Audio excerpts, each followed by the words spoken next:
आज हम जानेंगे कि कुंडली में ग्रह दृष्टि किस प्रकार से देखा जाता है तथा कौन सा ग्रह कौन कौन सा दृष्टि होता है और ग्रह दृष्टि कितने प्रकार के होते हैं तथा इस वीडियो को पूर्ण देखने के बाद आप पूरी तरह से समझ में आ जाएगा कि कौन से ग्रह किस किस दृष्टि से देखते हैं।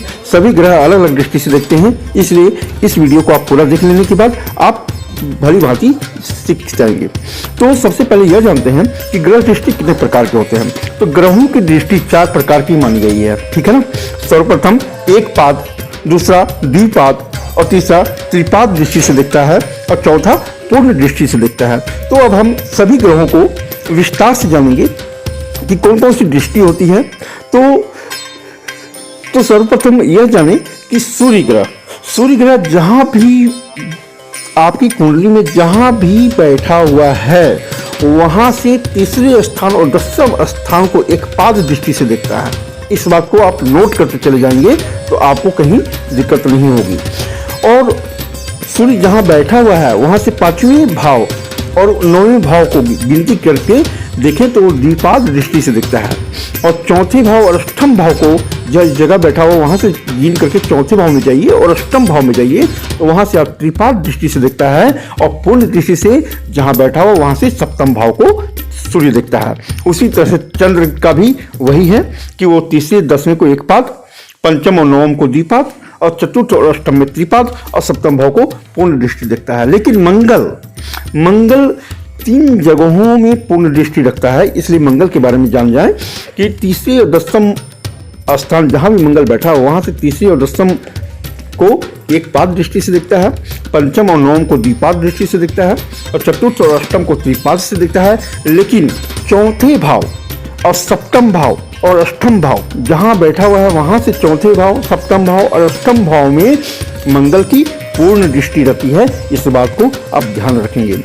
बुध का सेम है कि तीसरे और 10वें में एक पाद, पंचम और नवम में द्विपाद, चतुर्थ और अष्टम में त्रिपाद और पूर्ण दृष्टि सप्तम में होता है। और गुरु जो है वो तीसरे और 10वें में एक पाद, पंचम और नवम में द्विपाद, चतुर्थ और अष्टम में त्रिपाद दृष्टि से दिखता है। और गुरु जो है पूर्ण दृष्टि पंचम, सप्तम और नवम में गुरु की पूर्ण दृष्टि रहती है। इस बात को आप ध्यान रखेंगे। शुक्र जो ग्रह है वो जहां भी बैठा हुआ है वहां से तीसरे भाव और 10वें स्थान में एक पाद दृष्टि से दिखता है, पंचम और नवम स्थान को द्विपाद दृष्टि से दिखता है, चतुर्थ और अष्टम को त्रिपाद और सप्तम में पूर्ण दृष्टि रहती है। लेकिन शनि जो है 3 और 10 में एक पाद रहता है, पंचम और नवम में द्विपाद रहता है, चतुर्थ अष्टम को त्रिपाद दृष्टि से दिखता है। लेकिन पूर्ण दृष्टि से जो शनि जो है तीसरे भाव, सप्तम भाव और 10वें भाव में शनि की पूर्ण दृष्टि रहती है।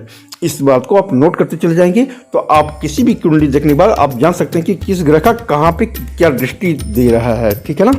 अब राहु की बात करते हैं। तो राहु चौथे और 11वें भाव में एक पाद दृष्टि से दिखता है, पंचम और नवम को द्विपाद दृष्टि से दिखता है, छठे और 10वें भाव को त्रिपाद दृष्टि से दिखता है और सप्तम भाव को पूर्ण दृष्टि से दिखता है। उसी तरह केतु भी सेम चीज़ है कि चौथे और 11वें भाव को एक पाद दृष्टि से दिखता है, पंचम और 9वें भाव को द्विपाद दृष्टि से दिखता है और छठे और 10वें भाव को स्थान को त्रिपाद दृष्टि से दिखता है और सप्तम में राहु की पूर्ण दृष्टि रहती है। तो यह दृष्टि देखने का तरीका है, आप इसको नोट कर लेंगे और आप पूर्ण दृष्टि के बारे में पूरी जानकारी आपको मैंने दे दी है।